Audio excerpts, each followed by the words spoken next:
Salut la machine et j'espère que t'es au top. Aujourd'hui on va s'attaquer à la plus grande idée reçue concernant les maths. On l'a tous entendu, même si tu vis dans une grotte, je ne suis pas fait pour les maths. Que ce soit un pote, ses parents, peut-être même ton prof et même certains animaux le disent. Mais est-ce que cette affirmation qui est peut-être considérée comme une vérité générale a un fondement scientifique? Qu'est-ce que toi t'en penses, vrai ou faux? On va voir ça dans un premier temps et dans un second temps, on va voir les causes principales pourquoi toi peut-être, ou en tout cas certaines personnes n'arrivent pas à étudier les maths. J'ai fait un petit sondage sur Instagram et je vois que les avis sont plutôt partagés. Avec à peu près 10 000 votes, on a quand même une petite majorité à la Macron versus Le Pen qui pense que oui, on est fait ou non pour les maths. Mais avant d'apporter une réponse plus scientifique à cette croyance, commençons par définir le processus d'apprentissage. T'as sûrement déjà entendu parler des neurones. Les neurones, c'est la base de l'apprentissage. De manière simplifiée, notre cerveau, il a une toile de neurones. Tous ces neurones sont connectés par des routes et lors du processus d'apprentissage, ce qui va se passer, c'est que certaines zones de notre cerveau, donc des zones de neurones, vont être activées. Cette activation, en fait, c'est des synapses qui vont envoyer des petites charges électriques et ça va justement les stimuler. Donc ça, c'est grossièrement ce qui se passe dans notre cerveau. Maintenant, l'apprentissage de quelque chose de nouveau se fait par un double mécanisme. La première étape, c'est des nouvelles connexions neuronales. Par exemple, quand tu apprends à lasser tes chaussures avec Franklin.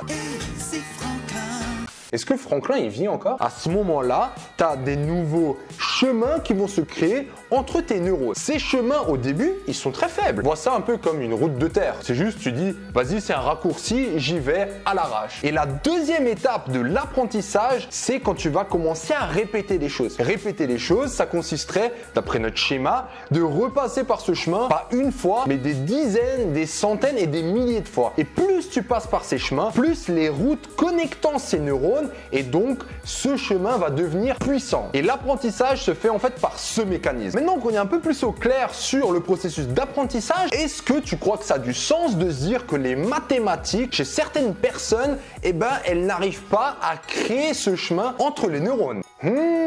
Voici une étude extrêmement intéressante qui montre qu'on peut y arriver. Les conducteurs de taxi à Londres doivent mémoriser 25 000 routes pour gagner leur permis. Et je répète juste, 25 000 routes à prendre et les placer sur une carte. Et toi, tu te plains parce que tu as quelques verbes irréguliers à apprendre. Ils ont entre 2 et 4 ans et ce que l'étude met en avant, c'est qu'en fait, notre cerveau, lorsqu'il apprend, donc lorsqu'il fait des nouvelles connexions, il a même tendance à s'agrandir. Oui, vraiment, physiquement, il devient plus grand. Juste qu'on se mette d'accord, c'est pas le crâne qui augmente, c'est le truc qui est dedans. Pour les chauffeurs de taxi, c'est notamment l'hippocampe qui a grandi. Alors l'hippocampe, c'est une partie du cerveau qui justement stocke les informations spatiales. Parce que quand tu apprends le nom d'une route, il faut aussi savoir la situer sur une carte. Donc ces scientifiques, ils ont remarqué que pendant l'apprentissage, le cerveau, il a pris du volume et après, une fois qu'ils ont pris la retraite, le cerveau, il a diminué de nouveau. Et la conclusion, c'est que ce processus, en fait, il s'applique à n'importe quoi. Du moment que tu exerces de manière régulière ton cerveau, par exemple 5 minutes par jour,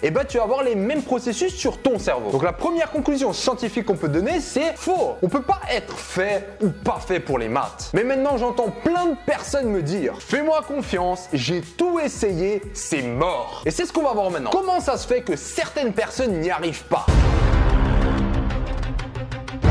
Et là, je vais te donner les deux causes principales. Donc, si tu galères, une fois que tu connaîtras ces deux causes, tu pourras travailler dessus et tu vas voir que tu vas t'améliorer. La première raison pourquoi les gens galèrent, c'est que l'apprentissage des maths se fait de manière linéaire. Pour bien que tu comprennes, je vais faire le contraste avec l'histoire. Si maintenant tu étudies le chapitre de la Seconde Guerre mondiale, on n'en a rien à foutre si tu te rappelles plus de ton cours sur l'Égypte. Jusqu'à là, on est d'accord. Par contre, si tu apprends la notion d'équation et que tu maîtrises pas tes fractions, t'es pas dans la merde. Voilà la différence principale. Ce que je veux dire par un apprentissage linéaire, pour arriver au niveau 4, on va dire les équations, il faut que tu maîtrises le niveau 1, 2 et 3. Par contre, en histoire, pour apprendre le 20e siècle, t'as pas besoin de connaître ce qui s'est passé, on va dire, depuis Jésus-Christ. Oui, c'est peut-être bien d'avoir une vision globale de l'histoire, je dis pas, mais ça va te poser zéro problème à ton interro. Par contre, pour les maths, c'est justement les lacunes. Pour apprendre le niveau 4, il te faut niveau 1, 2, 3. Une lacune, c'est quand t'as pas compris le niveau 2. Et ces lacunes, c'est l'enfer. Plus tu vas avancer, plus tu vas galérer et à un moment, il y a tout qui va s'effondrer. Le meilleur exemple que j'ai, c'est les terminales ES qui font spé mathématiques. Ce qui est très intéressant chez eux, c'est que la spé maths, elle ne dépend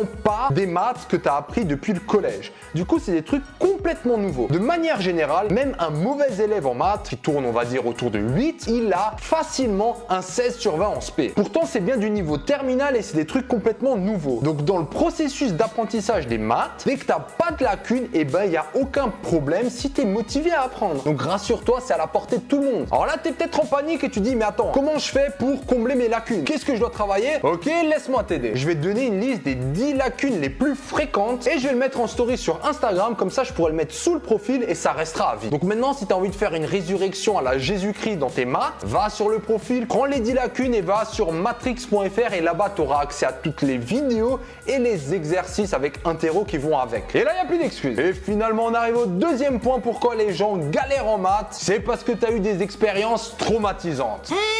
Qu'est-ce que ça veut dire ça? Imagine-toi le premier jour que tu te mets à chanter et qu'un gars se fout de ta gueule. On est d'accord que ça va pas trop te motiver à continuer à chanter. Et ben il s'avère que des expériences traumatisantes dans le genre en mathématiques, c'est quelque chose de tout à fait commun. Soit c'est des notes horribles que tu as eues, des remarques que tu as eues de certains profs, de tes potes, ou bien des trucs style tu dois aller au tableau, faire un exercice que tu n'as pas du tout compris, tu te sens mal à l'aise. En fait, ce qui va se passer, c'est que tu vas ancrer ton moment où tu étais en train de faire des maths avec cette expérience horrible. Et du coup, tu vas associer maths, mauvaise expérience. Et là, t'as le début d'un traumatisme. J'ai l'impression qu'on a tous eu ça. Moi, je me rappelle que c'était en 6e, j'avais une prof, c'était vraiment une catastrophe. Elle a même mis dans un de mes bulletins que je commençais à descendre une pente, que j'arriverais difficilement à remonter. Et ce qu'on peut se demander, c'est pourquoi certaines personnes s'amusent à faire ça. Je me dis, peut-être qu'ils se disent que ça va donner un coup de boost et la personne va se réveiller et elle va vouloir donner le meilleur de soi-même. Je t'avoue que ce genre de remarques, moi, ça a plutôt tendance à me stimuler. Mais je remarque que de manière générale, quand tu te prends ça dans la gueule, la première des choses, c'est juste de rester couché en PLS. Surtout que bien sûr, tu as les parents qui sont complètement paniqués. Ils te voient déjà louper ta vie. Bref, ce que toi tu dois te dire, c'est que ça, c'est juste un événement qui s'est passé. Et surtout, dis-toi qu'une personne, ou bien certaines personnes, ne peuvent pas savoir des choses sur toi. Tu peux changer. En plus de ça, il y a la science qui montre que oui, ton cerveau est capable de changer. Moi, je te dis que si toi, tu as envie de réussir et que si tu es prêt à te conditionner mentalement pour réussir, tu peux changer. Donc j'espère qu'avec tout ça, tu vas balayer les mauvaises idées reçues sur « je suis pas bon en mathématiques ». Et si tu as encore des potes qui pensent qu'ils sont pas faits pour les mathématiques, partage-leur cette petite vidéo, pousse-moi vers le haut et je vais aller mettre les 10 lacunes sur Insta pour que toi tu puisses commencer à taffer. À bientôt.